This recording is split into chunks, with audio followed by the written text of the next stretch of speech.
Hi guys, and welcome back to another episode of Hot Air. Thank you once again for joining us for this week's episode, and also thank you for the likes, comments and support you gave last week's video. Bit of a short one today. It's my son's 14th birthday, so I'm trying to get back to spend a bit of time with him, so happy birthday, Harry.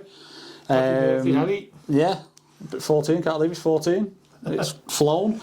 Mine's 14 soon. Yeah, it's mad, isn't it? Yeah, so today's a bit of a quick one. So we're going to talk a little bit about the upcoming range in a second, and then we're also going to talk about what we said we was going to do last week, which was the ISP Mk4 Airstream. Big treat, yeah. Yeah, so we're going to have a look at that in a second. But just first off, so the range is going ahead full steam, which is exciting, isn't it? Yeah. It's unbelievable how fast everything's come together, and thank you so much for all the support. Everyone's saying they're going to come and join and everything else. The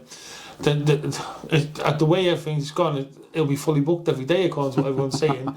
But you know, this is really big for us, and we want to just give someone it's encouragement to get people shooting. So and like Will said towards the end of the last video, somewhere for us to test guns like this today. Funny enough, we've been shooting the ISP in the shop today. But believe it or not, I know it's straight after Christmas. One of the busiest days he's ever had in the shop. Yeah, it's been rammed every time. I've dropped some, we'll talk about that in a second. But yeah, just on the range. So yeah, it's moving ahead really quickly. We're hoping to be open end of Feb, beginning of March. And just quickly, massive thank you to Clive Jones for what he's been doing. It's my father-in-law.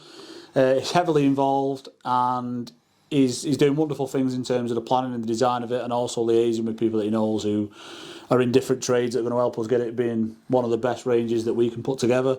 And also to Ian Calderbank, thank you mate for looking after me. He's really good guy. He's really knowledgeable about certain things, and he's put me onto a load of people that work in different trades, helping us bring it together quite quickly. Yeah, we'll get like an artist impression done soon. Yeah, we'll also try and put a time lapse video up there as it coming together, so we can kind of loop that in and do a bit more of an update. Yeah, that'd be good. Yeah, it'd be good, wouldn't it? Yeah. So this week, yesterday in fact, we had a visit from Mr. ISP himself. So Sean, thank you for making the journey up from Brown Hills all the way to... Yeah, it was a fair old drive, I think he said. What did we reckon, 3.5, 4 hours, something like that? Yeah, obviously he brought his family. He told his wife, let's take a trip to Sunnyville. It was bombing down. It was absolutely chucking down.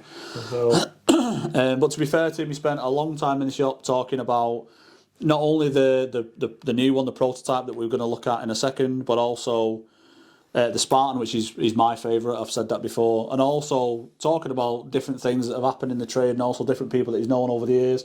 Talking about Mr. Blocksidge, talking about the work he'd done alongside him, and just reminiscing. It was great to have a chat with him, weren't it, to sit down. Yeah, it was brilliant. The knowledge, obviously, that Sean got and the people that he's dealt with in the past, just phenomenal. He was telling us about different guns that he's worked on when he's worked on BSAs and older BSAs in the past, and I know the Mark III and stuff are a huge favourite of his. The Webley, weren't it? Was he saying? Yeah, and we've got some in the shop, and he was looking at them and stuff. And drooling over the old BSAs, weren't you, shop?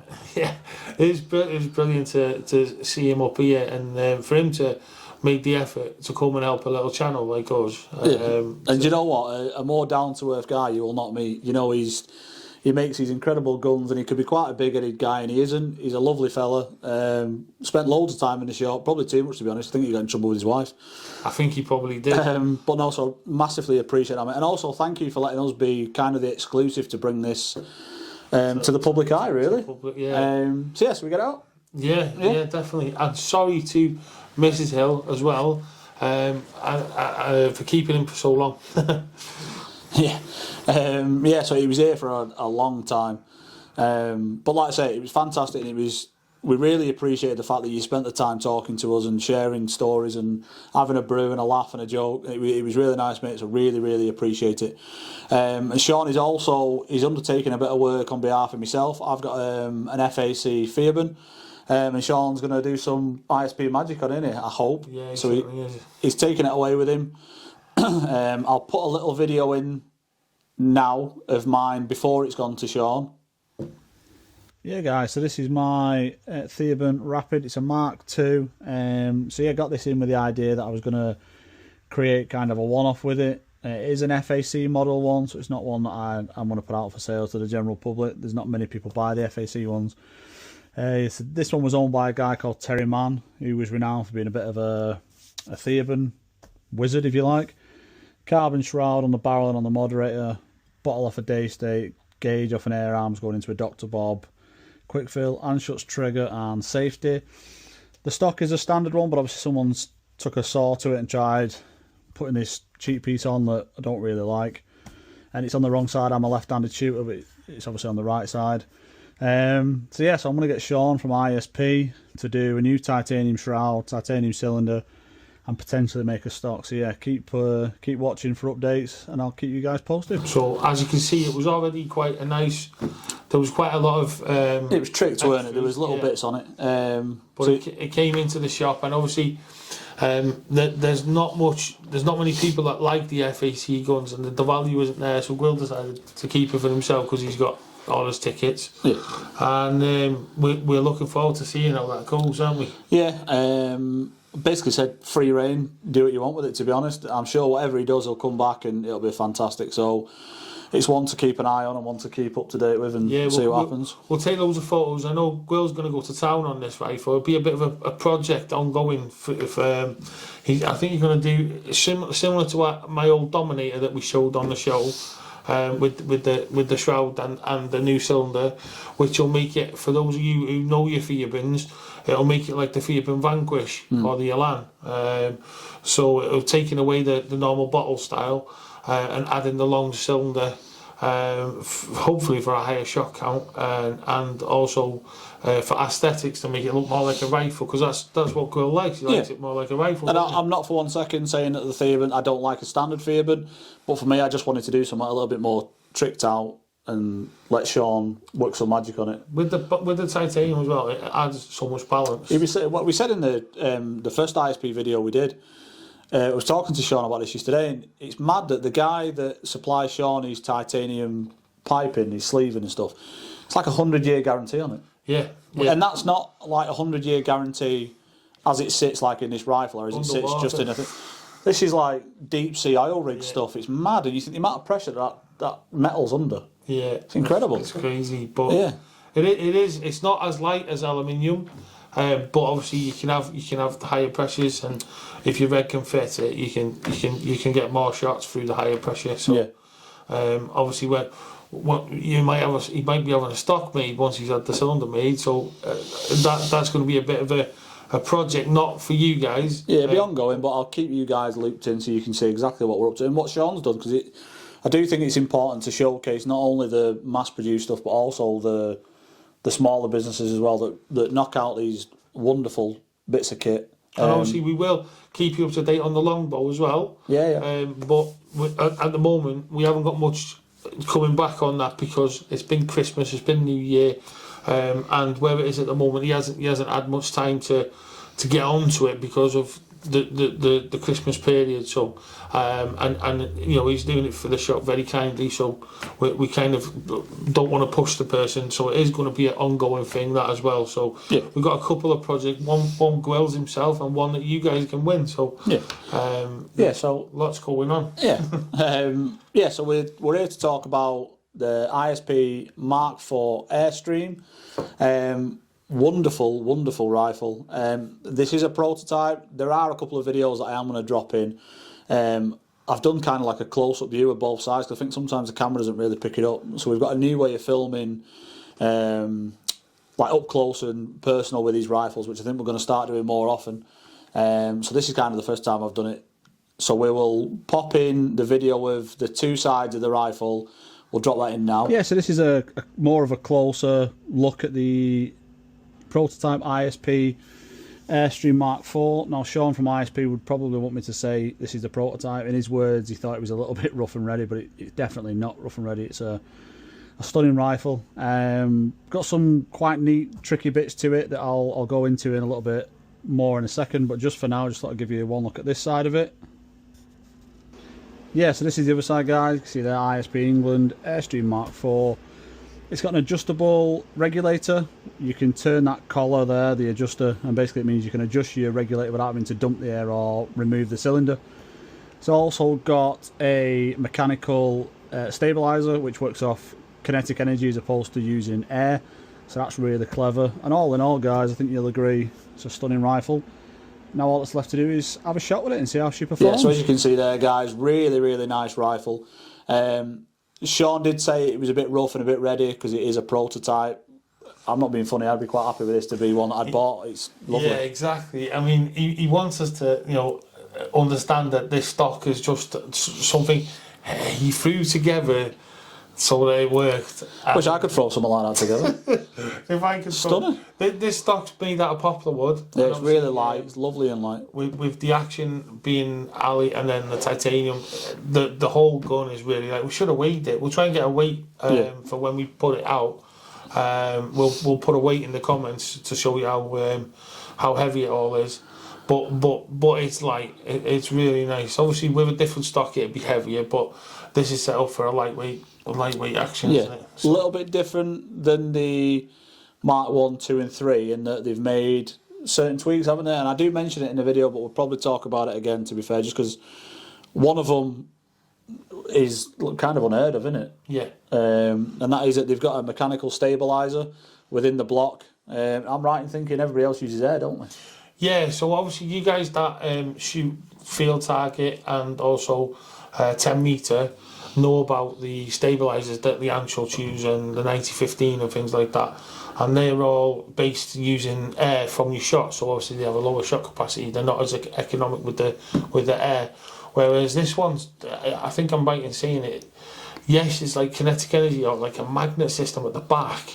And if it ever failed, the gun will work 100% without that on there. And I'm right in saying that's Sean's fully patented that, hasn't he? That's completely ISP's design. Sean's come up with this concept by himself, which I think is incredible. Yeah. And didn't he do it when he was poorly, like he was in bed or something? Yeah. This was when we talk about the ISP video. This is what he knocked up when he was.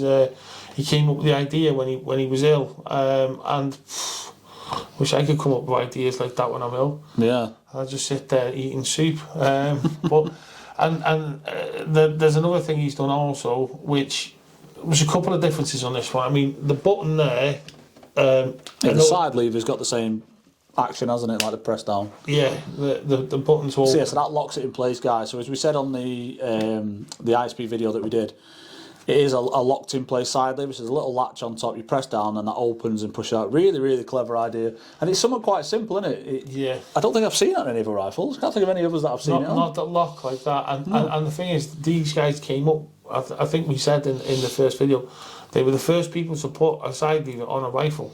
Yeah. So for them to then come up with a lock for that side lever that's on a rifle, it shows that they're always thinking, aren't they? They're always coming up. Guys, if there is another, I don't know of one off by hand, but in the comments, if anyone knows of one that has got a push button on and we're wrong, please let us know, because obviously we're learning all the time as well. So yeah, let us know if you do know of another rifle that uses that. It's also got adjustable reg.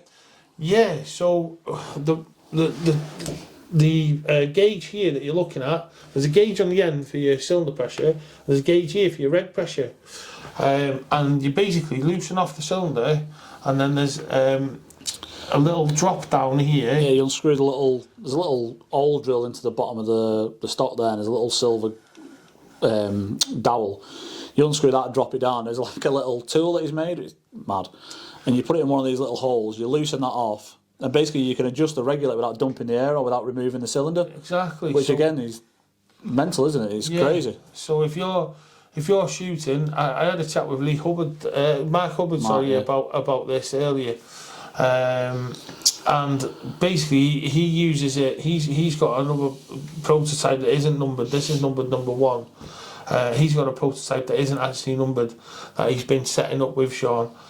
And he was telling me that if he sets it to all the 7s through his scan, and he's firing away, and the group starts to open a little bit through wind or something like that, he'll just up the power a little bit, or he'll resize his pellet because he's developing a pellet resizer as well. He's very, very, very clever, Mark. Yeah.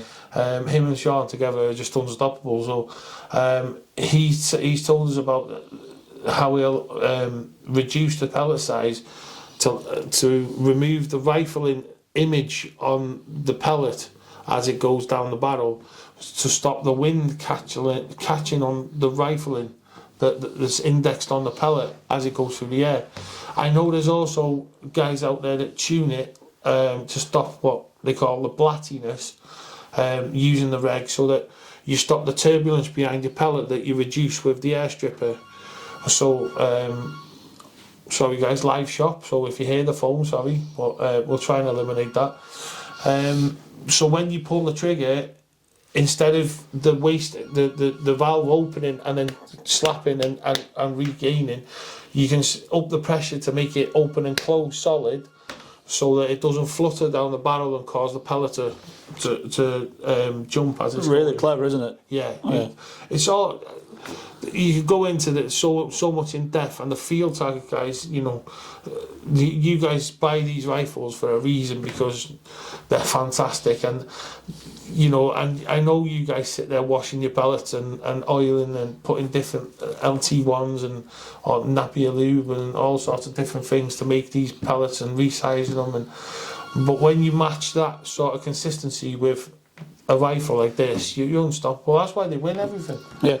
You know, we see them all the time in the worlds and in field target competitions everywhere, constantly winning. You managed to have a shot with it in the shop before? I did. I tried having a shot with it, but unfortunately Sean brought a right-handed one, which I don't.